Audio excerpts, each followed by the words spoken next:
Perry was on the basis that he sought out a confrontation, that he actually, Mr. Perry got in a car and asked to be driven to where the protesters were and proceeded to shoot Mr. Foster from his car. And then tried to argue that it was stand the ground, and the jury rejected it because they said stand the ground isn't about about going out and seeking to hunt down people.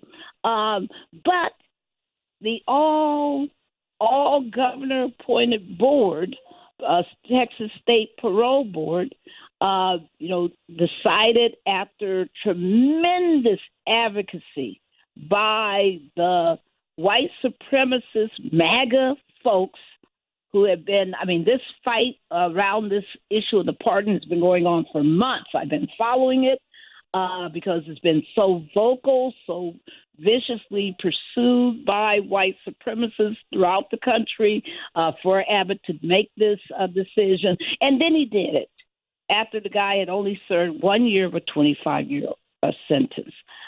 Tell us what's going on. What did you feel when you heard about this? Well, Barbara, thank you for pointing out to the folks. First of all, let's be clear that this man was properly convicted in Travis County by a jury. The evidence, he was sentenced to 25 years because they had evidence that was presented at trial that included private messages and social media posts on him discussing what qualifies as a good shoot at various protest shootings. My. And then there was other evidence that the jury didn't even see that the governor knew about that was excluded under a motion to suppress that showed racial animus that he had towards Black Lives Matter movement, towards black people in general. This was premeditated, cold-blooded murder. And for those people who don't know, this was after, think about the climate. This was after the death of George Floyd. This was Black Lives Matter peacefully protesting, right? That's what this was. And so this was the MAGA movement saying, hey, he was justified doing so because how dare this man is at a Black Lives Matter protest. So, we don't like them. Those are agitators. Those are the enemy.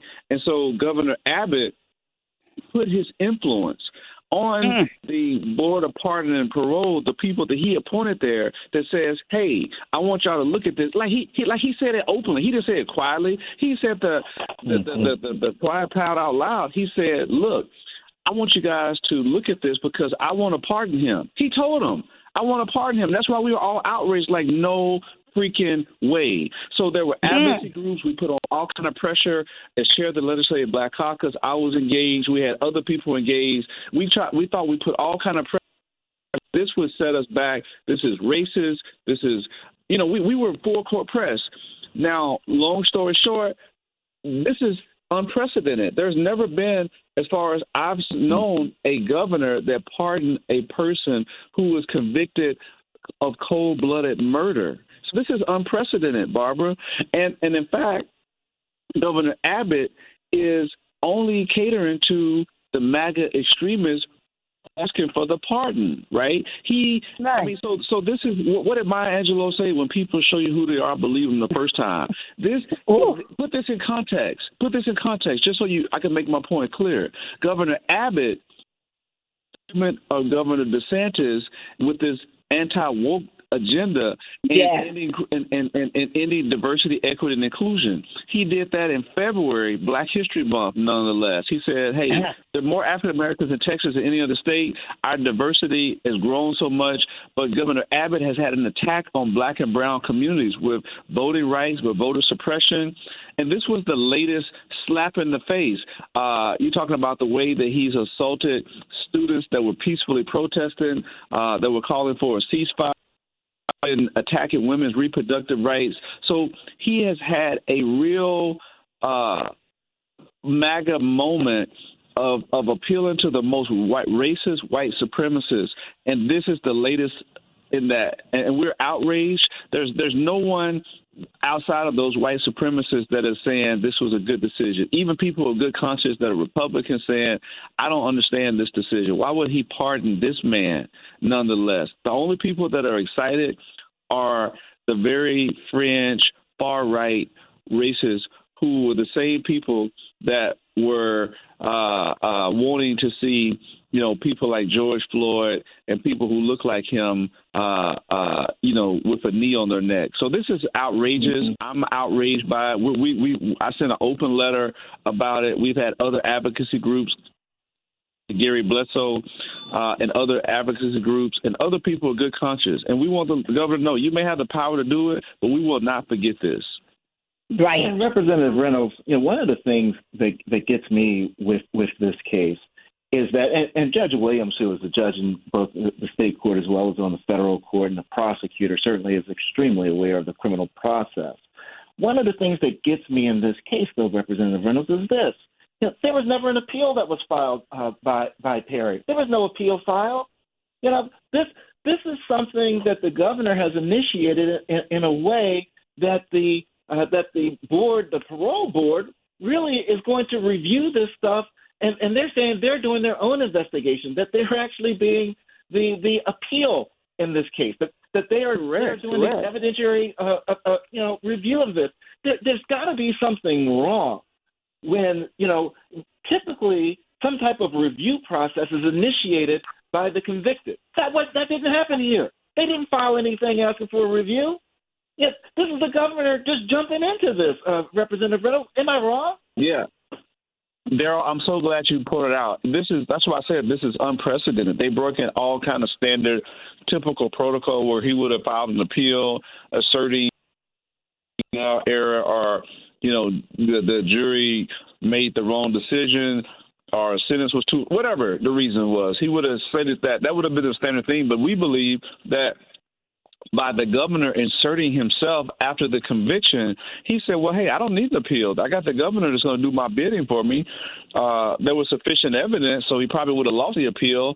But what better way to get off with murder than having the governor step in and say, you know what, the people that I appointed on the board of pardons and paroles, I'm just going to have them do my bidding. They make the recommendation. I'm going to pardon them, and it's going to be over with. So he didn't even have to go through the appeal. Daryl, I'm so glad you pointed that out because this shows the fact that the governor did not follow typical protocol, or even the defendant did not. In this case, the murderer.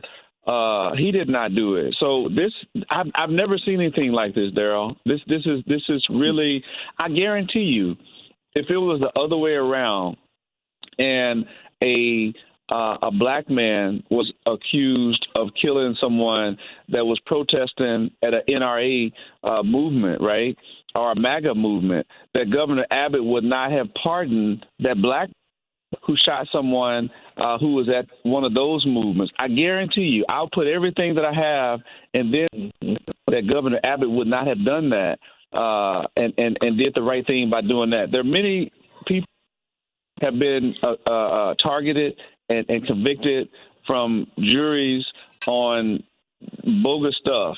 And I have not seen Governor Abbott reach out of his way to give them a pardon. So this sends a signal that as long as you are on the wrong side of a political issue, meaning Black Lives Matter, George Floyd, then your life can be at risk and it can be a jeopardy, and you will be fair game. And so I'm disgusted.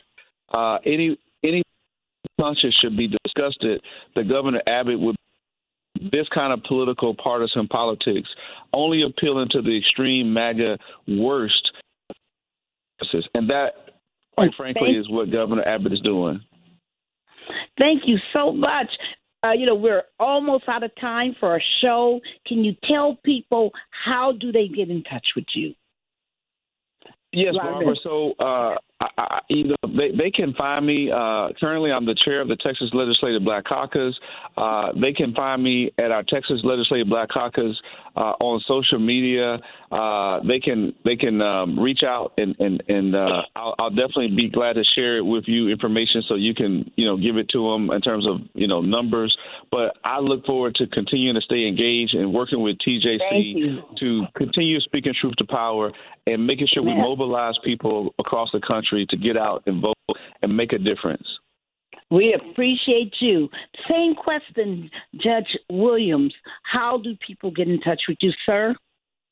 Yeah, I have a policy center called the Judge Alexander Williams Jr. Center for Education, Justice, and Ethics. It's online, and I'll be more than happy to speak with anyone, and hopefully they can get involved in some of the things that we're doing.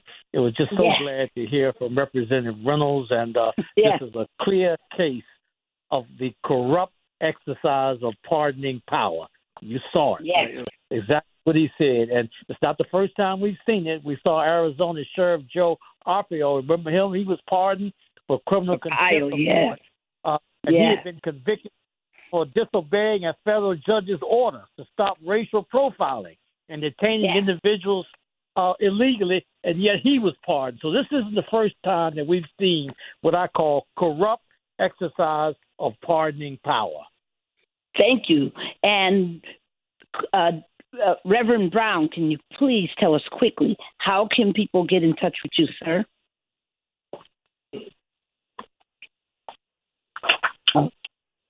Okay. We want to thank our guests, right, Daryl? Let me turn it over to you. And we do want to make one announcement, right? We want to make two announcements real quick to everybody. Go ahead, Barbara. Yes.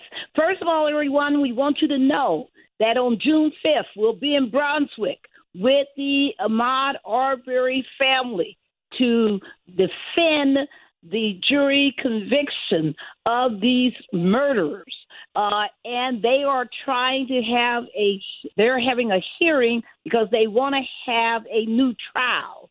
They're trying to claim that they were wrongfully convicted. We're going to be there on the ground, marching, demonstrating, educating the public, doing everything we can to show that that justice must be served in this case. The second thing is that on July 17th, mark your calendars right now, we're going to have a national day of action everywhere throughout the country to make sure that we pass voting rights, federal voting rights legislation to stop all this voter suppression, all of this wickedness that these courts have been doing to hurt, voters, that these legislators, I should say, have been doing, and some courts have been upholding to hurt voters. So we want you to join us. And so in order to do that, be sure to go to tjcoalition.org, tjcoalition.org. Daryl?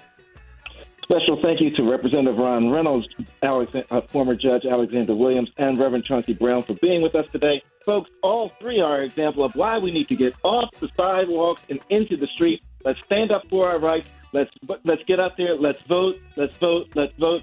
Until next Tuesday noon, Eastern Standard Time. Peace, everybody. Peace. The preceding program was paid for by Barbara Arnwine. Radio 1 presents Boss Talk, connecting with CEOs in the DMV. My name is Nikorsri Sintai Song. I am the CEO of District Exotic Jet Cars. Me and my partner, we definitely take pride in making sure that everything is on time. Whether it's payments or whether it's, just anything that we say we're going to do, we do it. A partner is like marriage. I mean, if you were to ask yourself, how do I, attract my marriage, my ideal partner, right? It's the same thing. You have to first be ready for it. You have to desire it, and then you're going to be more sensitive in people that come into your world and your space. And then you have to, react and make that decision when you hear that inner voice to say, they're probably the partner for you.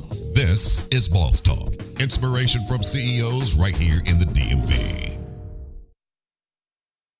W240DJ Washington, 95.9 WMMJ HD3 Bethesda, WKYS HD3 Washington, WPRS HD3 Waldorf, and worldwide at WOLDCnews.com. The views and opinions of the following show do not necessarily reflect the views and opinions of News Talk 1450 WOL, Radio 1 Incorporated, or their management. Information is power, and now available on your smartphone or tablet. Download the free WOL